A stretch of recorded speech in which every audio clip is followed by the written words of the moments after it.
Magandang umaga pong muli sa inyong lahat. Malugod ng pagtanggap sa St. Joseph Parish Gagalangin sa ika-6 ng umagang banal na misa na may liturhiya ngayong Martes, ika-3 linggo ng Kwaresma at dakilang kapistahan ng pagpapahayag ng magandang balita tungkol sa Panginoon. Tumayo po ang lahat at tayo'y makiisa sa Eucharistikong pagdiriwang na pamumunuan ng ating Kura Paroko, Reverend Father Douglas D. Badong.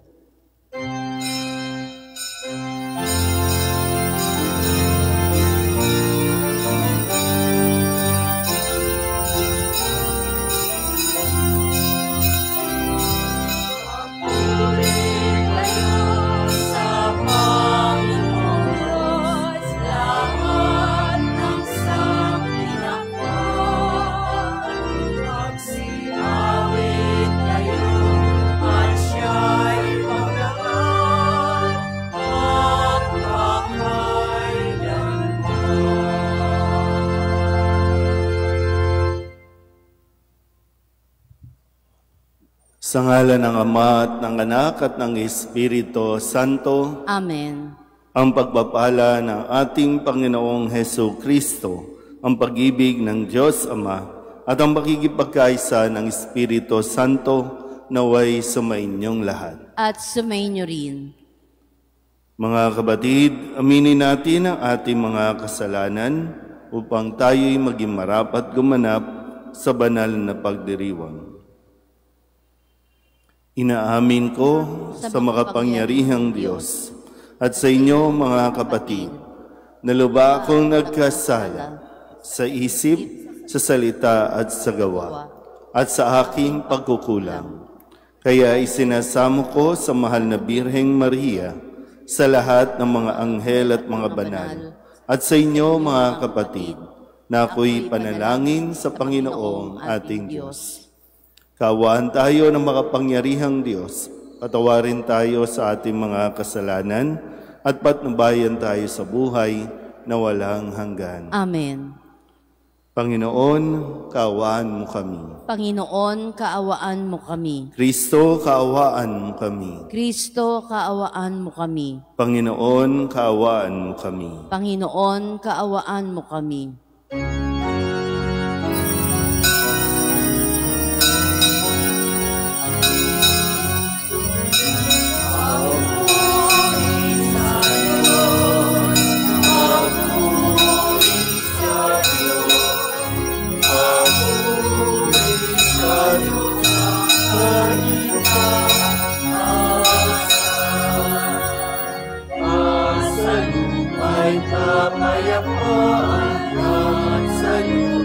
Kapayapaan sa mga taong pinalulugdan niya.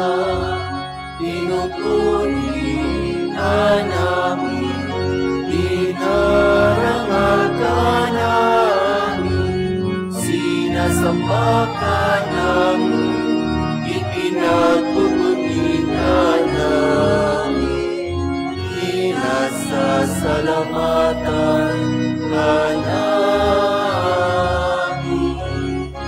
Dahil sa dakila mo ang pinapurihan,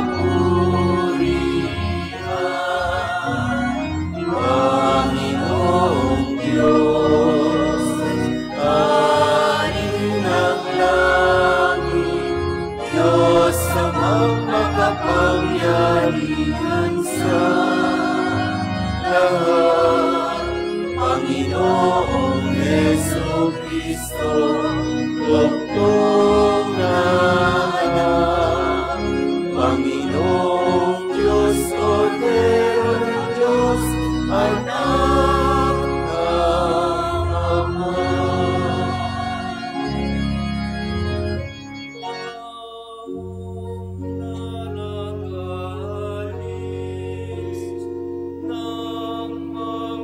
Kasalanan ng sanlibutan.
Manalangin tayo.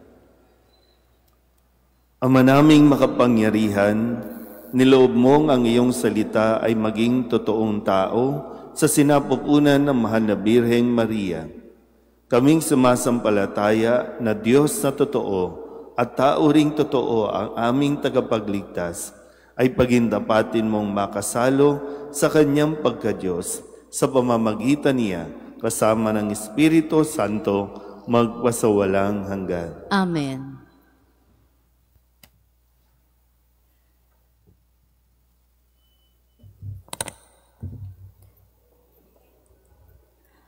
Pagbasa mula sa aklat ni Propeta Isaías. Noong mga araw na iyon, ipinasabi ng Panginoon kay Akas, "Humingi ka sa akin ng palatandaan, maging sa kalaliman ng Sheol o sa kaitaasan ng langit."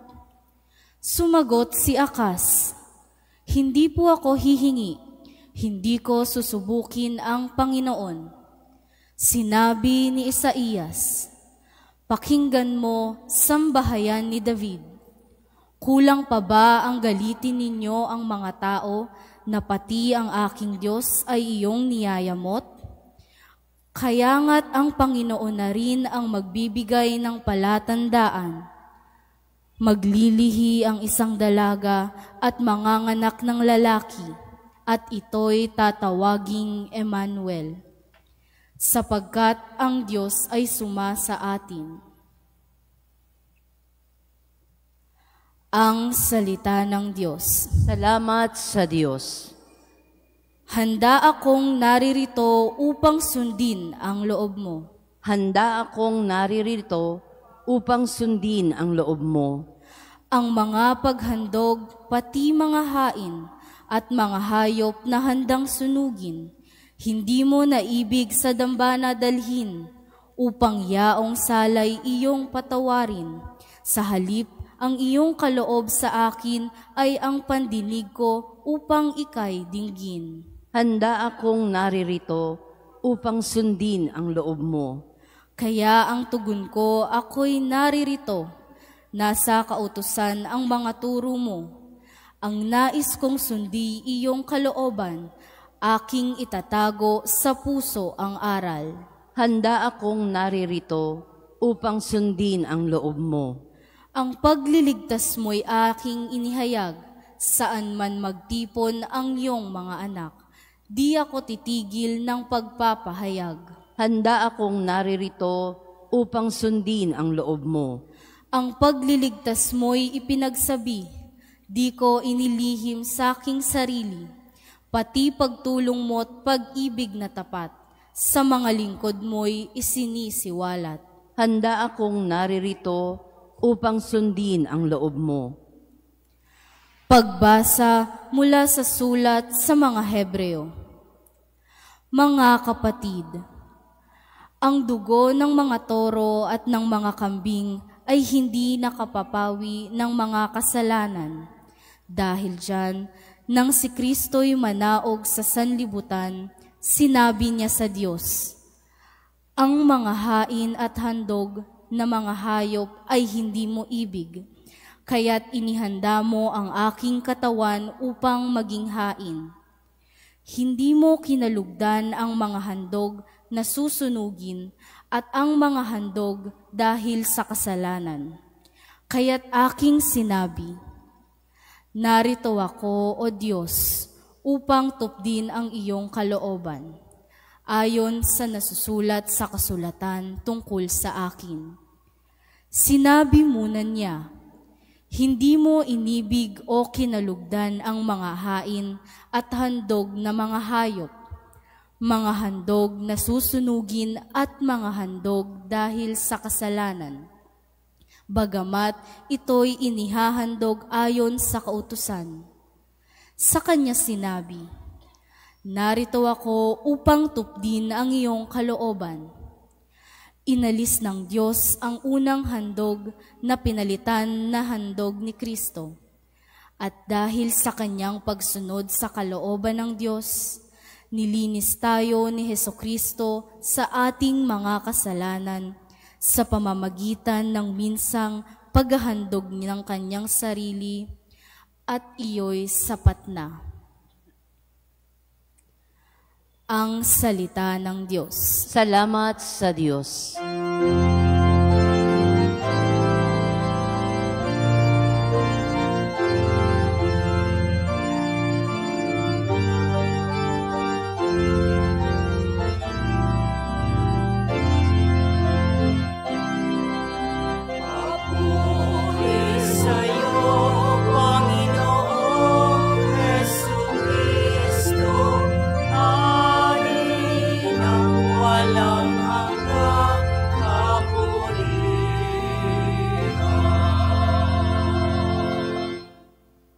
Purihin ang poong Jesus, salita ng Amang Diyos, mula sa langit na naog, naging tao sa pagsakop, sa sala ng sansinukob.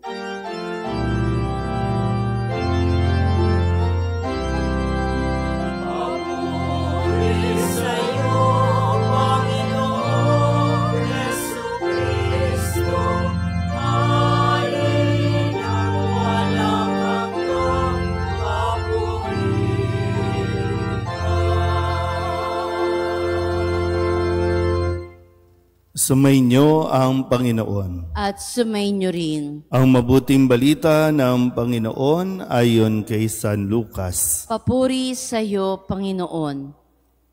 Noong panahong iyon, ang Anghel Gabriel ay sinugo ng Diyos sa Nazareth, Galilea, sa isang dalaga na ang pangalay Maria.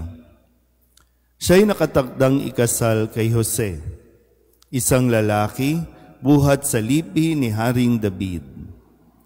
Paglapit ng anghel sa kinaroroonan ng dalaga, binati niya ito, "Matuwa ka, ikaw ay kalugod-lugod sa Diyos." Wika niya, "Sumasa iyo ang Panginoon." Nagulumihanan si Maria sa gayong pangungusap at inisip niyang mabuti kung ano ang kahulugan niyon. Kaya't sinabi sa kanya ng anghel, "Huwag kang matakot, Maria, sapagkat kinalulugdan ka ng Diyos. Makinig ka, ikaw ay maglilihi at manganganak ng isang lalaki, at siya'y tatawagin mong Jesus. Magiging dakila siya at tatawaging anak ng kataas-taasan. Ibibigay sa kanya ng Panginoong Diyos ang trono ng kanyang amang si David. Maghahari siya sa angkan ni Jacob magpakailanman, at ang kanyang paghahari ay walang hanggan." "Paano mangyayari ito, gayong ako'y dalaga?" tanong ni Maria. Sumagot ang anghel, "Bababa sa iyo ang Espiritu Santo at lililiman ka ng kapangyarihan ng kataas-taasan. Kaya't banal ang ipanganganak mo at tatawaging anak ng Diyos. Natatandaan mo ang iyong kamag-anak na si Elizabeth?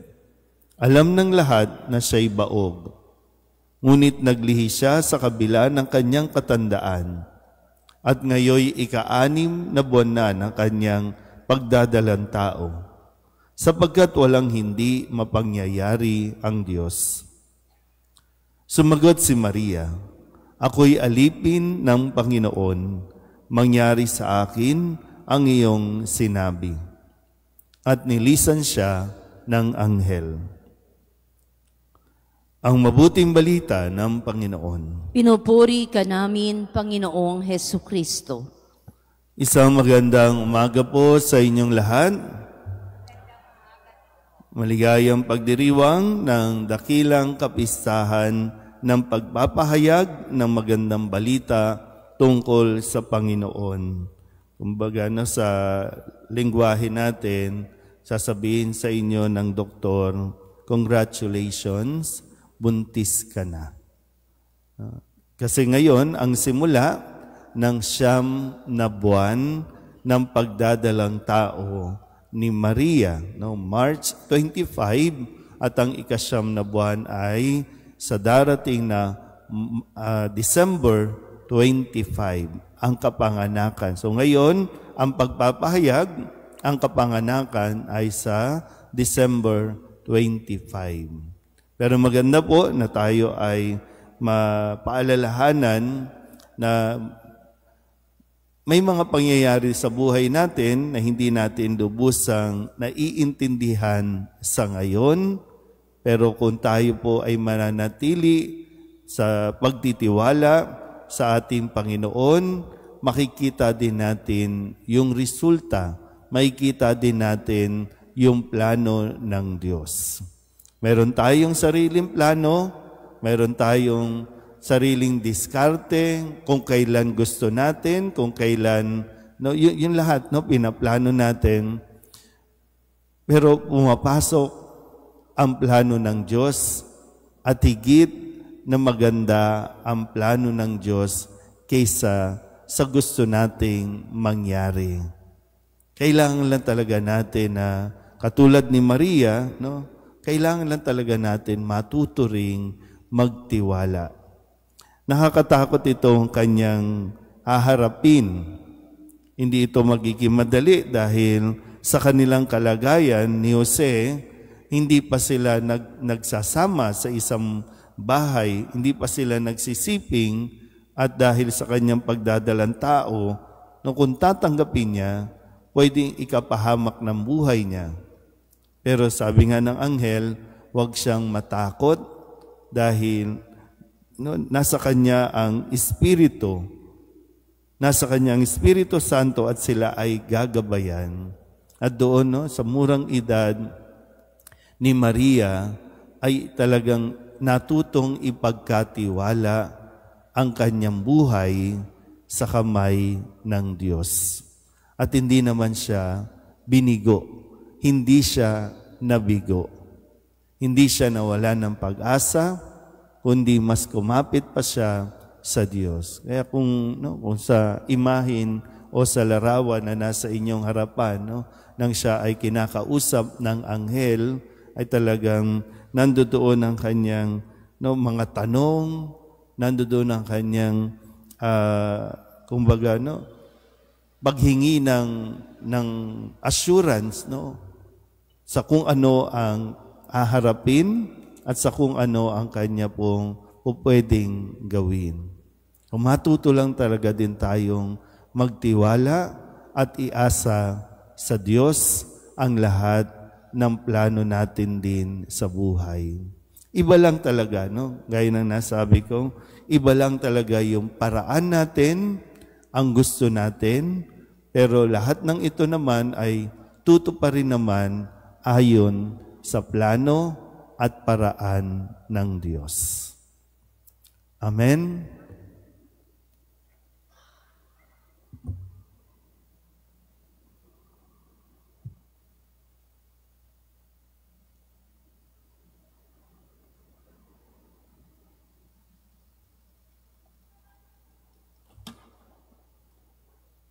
Ipahayag natin ang ating pananampalataya at sa dakong siya'y nagkatawang tao, luluhod po muna tayo sumandali. Sumasampalataya ako sa Diyos Amang makapangyarihan sa lahat, na may gawa ng langit at lupa. Sumasampalataya ako kay Jesucristo, iisang anak ng Diyos, Panginoon nating lahat. Nagkatawang tao siya, magsilod po ang lahat.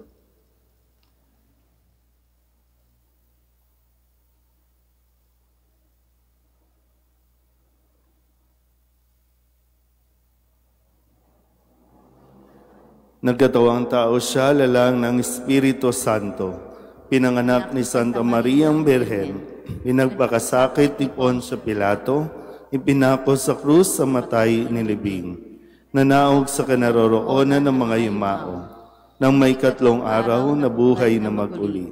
Umakyat sa langit, naluluklok sa kanan ng Diyos Amang makapangyarihan sa lahat. Doon magmumulang paririto at huhukom sa nangabubuhay at nangamatay na tao. Sumasampalataya naman ako sa Diyos Espiritu Santo, sa banal na simbahang Katolika, sa kasamahan ng mga banal, sa kapatawaran ng mga kasalanan, sa pagkabuhay na muli ng nangamatay na tao, at sa buhay na walang hanggan. Dahil sa tapat na pagsunod ng pinagpalang Birheng Maria, nagkatawang tao ang Diyos sa piling natin. Tinatawag tayo ng misteryo ng pagkakatawang tao upang lumapit sa ating mapagmahal na Ama sa pamamagitan ng anak na naging tao. Ang ating itutugon, Panginoon, dinggin mo ang aming panalangin. Panginoon, dinggin mo ang aming panalangin. Ang simbahan naway makita bilang kumikilos na buhay na katawan ni Hesukristo. Manalangin tayo sa Panginoon. Panginoon, dinggin mo ang aming panalangin. Ang mga taong may mabubuting kalooban, naway maunawaan na nakipag-isa si Kristo sa bawat tao nang siya ay nakipamuhay sa ating piling. Manalangin tayo sa Panginoon. Panginoon, dinggin mo ang aming panalangin. Ang mga siyentipiko at teknologo naway magsikap ng may dakilang layuning itaguyod ang dangal at kaligayahan ng tao. Manalangin tayo sa Panginoon. Panginoon, dinggin mo ang aming panalangin. Ang mga inang nagdadalang tao, naway masayang tanggapin ang bagong buhay sa kanilang sinapupunan, katulad ng pagtanggap ni Maria sa kanyang anak. Manalangin tayo sa Panginoon. Panginoon, dinggin mo ang aming panalangin. Ang mga yumao, naway mapatawad sa kanilang mga kasalanan. Manalangin tayo sa Panginoon. Panginoon, dinggin mo ang aming panalangin. Idulog din natin sa Panginoon ang ating mga personal na kahilingan at mga panalangin para sa ating mga pamilya. Kasama din ang mga kahilingan ng mga nanonood sa online. Lahat ng mga misang pasasalamat, espesyal na intensyon, agarang paggaling ng mga may sakit, ang lahat ng mga kaluluwa na inihiling na ipagdasal sa misang ito.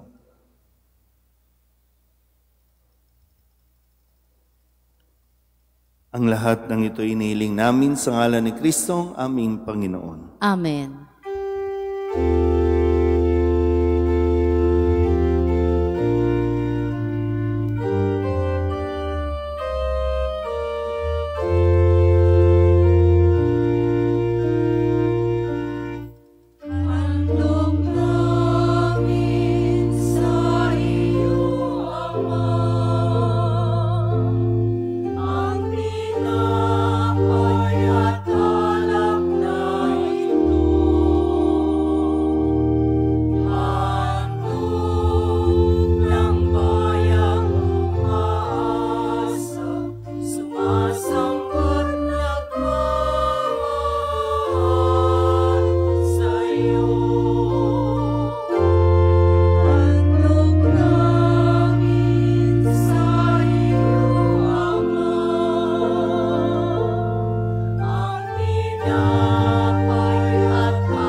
Manalangin kayo mga kabatid upang paghahain natin ang kalugdahan ng Diyos sa mga makapangyarihan. Tanggapin nawa ng Panginoon itong paghahain sa iyong mga kamay, sa kapurihan niya at karangalan, sa ating kapakinabangan at sa buong sambayanan niyang banal. Ama naming lumikha, marapatin mong tanggapin ang paghahain ito ng iyong sambayanan, upang ang kinikilalang pagsisimula ng pag-iral nito noon pa mang ang iyong anak ay magkatawang tao, ay siyang ikagalak sa pagdiriwang nito ngayong dakilang kapistahan sa pamamagitan ni Hesukristo kasama ng Espiritu Santo magpasawalang hanggan. Amen. Sumainyo ang Panginoon. At sumainyo rin. Itaas sa Diyos ang inyong puso at diwa. Itinaas na namin sa Panginoon. Pasalamatan natin ang Panginoong ating Diyos. Marapat na siya ay pasalamatan. Ama naming makapangyarihan, tunay nga marapat na ikaw ay aming pasalamatan sa pamamagitan ni Jesucristo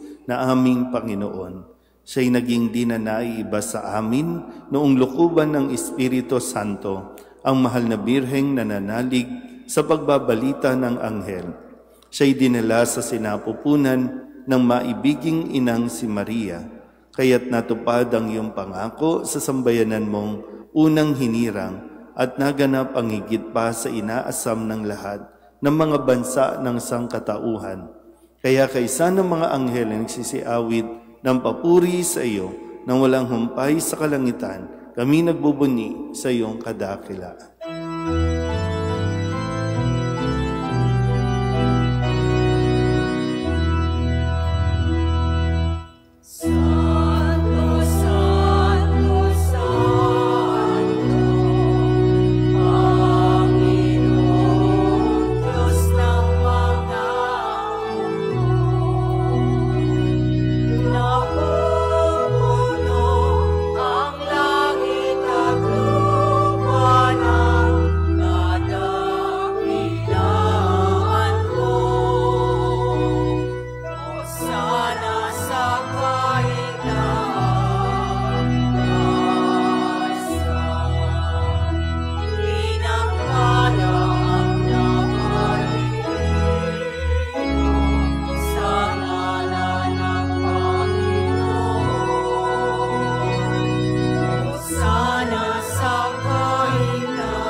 Ama naming banal, ikaw ang bukal ng tanang kabanalan.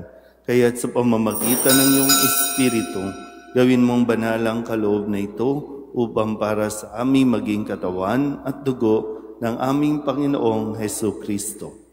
Bago niya pinagtiis ang kusang loob na maging handog, hinawakan niya ang tinapay, pinasalamatan kaniya, pinaghati-hati niya iyon, iniabot sa kanyang mga alagad at sinabi, "Tanggapin ninyong lahat ito at kanin, ito ang aking katawan na ihahandog para sa inyo."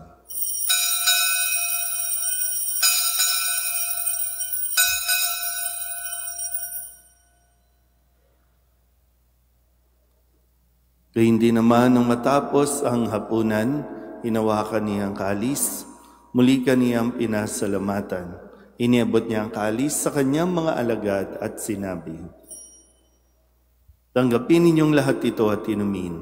Ito ang kalis ng aking dugo, ng bago at walang hanggang tipan. Ang aking dugo na ibubuhos para sa inyo at para sa lahat, sa ikapagpapatawad ng mga kasalanan. Gawin ninyo ito sa pag-alaala sa akin."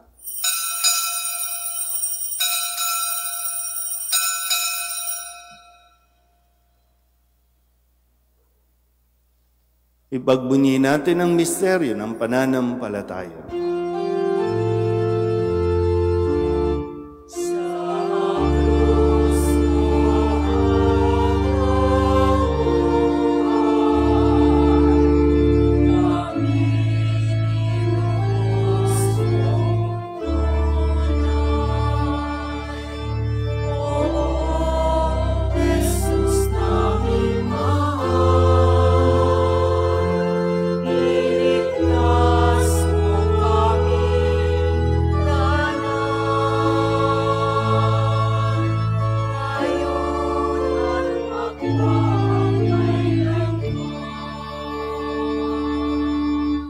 Ama, ginagawa namin ngayon ang pag-alaala sa pagkamatay at muling pagkabuhay ng iyong anak. Kaya tiniaalay namin sa iyo ang tinapay na nagbibigay buhay at ang kalis na nagkakaloob ng kaligtasan. Kami nagpapasalamat dahil kami iyong minarapat na tumayo sa harap mo para maglingkod sa iyo. Isinasamo namin kaming magsasalo-salo sa katawan at dugo ni Kristo ay mabuklod sa pagkakaisa sa pamamagitan ng Espiritu Santo. Ama, lingapin mo ang iyong simbahang laganap sa buong daigdig. Puspusin mo kami sa pag-ibig kaysa ni Francisco na aming Papa at ni Jose na aming Obispo at ng Tanang Kaparian. Alalahanin mo si Bayani na tinawag mo mula sa daigdig na ito. Nung siya'y binyagan, siya'y nakaisa ni Kristo sa pagkamatay. Ngayong siya'y pumanaw, naway makaisa siya ni Kristo sa pagkabuhay. Alalahanin mo rin ang mga kapatid naming nahimlay na may pag-asang sila'y muling mabubuhay, gayon din ang lahat ng mga pumanaw. Kawaan mo sila at patuloyin sa iyong kaliwanagan. Kawaan mo at pagindapating kaming lahat na makasalo sa iyong buhay na walang wakas. Kaysa ng mahal na Birheng Maria na ina ng Diyos, ng kabiyak ng puso niyang sa San Jose, kaysa ng mga apostol at ng lahat ng mga banal na namuhay dito sa daigdig na kalugod-lugod sa iyo, may pagdiwang nawa namin ang pagpupuri sa ikararangal mo sa pamamagitan ng iyong anak na aming Panginoong Heso Kristo. Sa pamamagitan ni Kristo, kasama niya at sa Kanya, ang lahat ng parangal at papuri ay sa iyo, Diyos amang makapangyarihan, kasama ng Espiritu Santo, magpasawalang hanggan.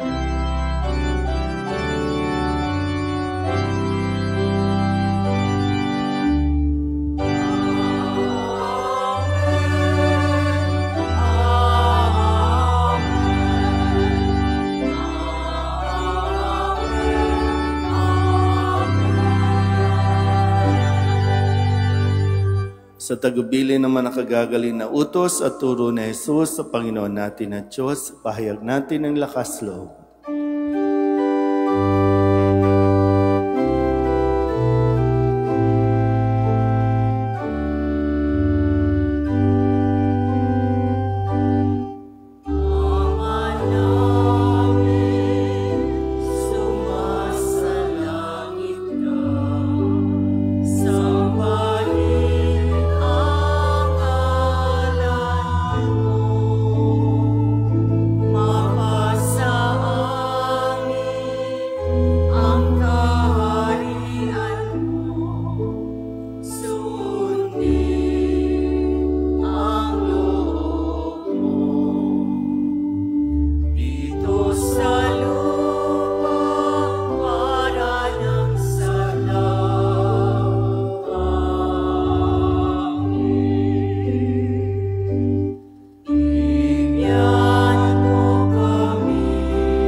Hinihiling namin kami iadya sa lahat ng masama, pagkalooban ng kapayapaan araw-araw, iligtas sa kasalanan at ilayo sa lahat ng kapahamakan, samantalang aming pinananabikan ang dakilang araw ng pagpapahayag ng tagapagligtas naming sa Heso Kristo. Sapagkat iyo ang kaharian at ang kapangyarihan at ang kapurihan magpakailanman. Amen. Panginoong Heso Kristo, sinabi mo sa iyong mga apostol, kapayapaan ang iniiwan ko sa inyo, ang aking kapayapaan ang binibigay ko sa inyo. Tunghayan mo ang aming pananampalataya at huwag ang aming mga pagkakasala. Pagkalooban mo kami ng kapayapaan at pagkakaisa ayon sa iyong kalooban, kasama ng Espiritu Santo, magpasawalang hanggan. Amen. Ang kapayapaan ng Panginoon ay laging sumainyo. At sumainyo rin. Magbigayan po tayo ng kapayapaan sa isa't isa. Kordero ng Diyos, na nag-aalis ng mga kasalanan ng sanlibutan, maawa ka sa amin. Kordero ng Diyos, na nag-aalis ng mga kasalanan ng sanlibutan, maawa ka sa amin. Kordero ng Diyos, na nag-aalis ng mga kasalanan ng sanlibutan, Ipagkaloob mo sa amin ang kapayapaan. Ito ang kordero ng Diyos. Ito ang nag-aalis ng kasalanan ng sanlibutan. Mapalad ang mga inaanyayahan sa kanyang piging. Panginoon, hindi ako karapat-dapat na magpatuloy sa iyo, ngunit sa isang salita mo lamang ay gagaling na ako.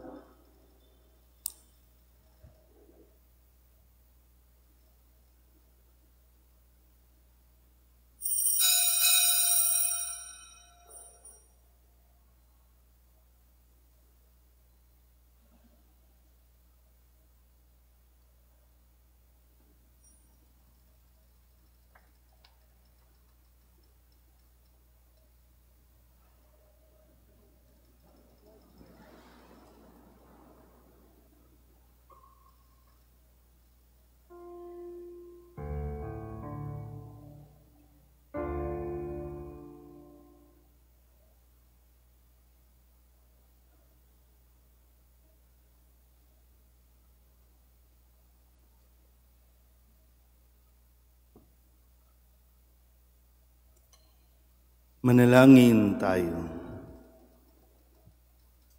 Ama naming mapagmahal, patibayin mo sa aming kalooban ang aming pinagsaluhang panandaan ng pananampalatayang tunay, ang pinananaligan naming Diyos na totoo at taong totoo na ipinagdalang tao ni Maria sa kanyang sinapupunan, ay siya nawang magpagindapat na kami sumapit sa kaligayahan ng walang maliw na buhay, sa bisa ng kanyang nagliligtas sa pagkabuhay, sa pamamagitan niya, kasama ng Espiritu Santo, magpasawalang hanggan. Amen. Sumainyo ang Panginoon. At sumainyo rin. At pagpalain kayo ng makapangyarihang Diyos, Ama at Anak, Espiritu Santo. Amen. Tapos ang banal na misa, humayo tayo sa kapayapaan ni Kristo. Salamat sa Diyos. Magandang umaga po. Salve Regina, Mater Misericordiae, Vita dulcedo, espes nostra salve, ad te clamamus, exules Filii Eve, ad te suspiramus, gementes et flentes, in hac lacrimarum valle.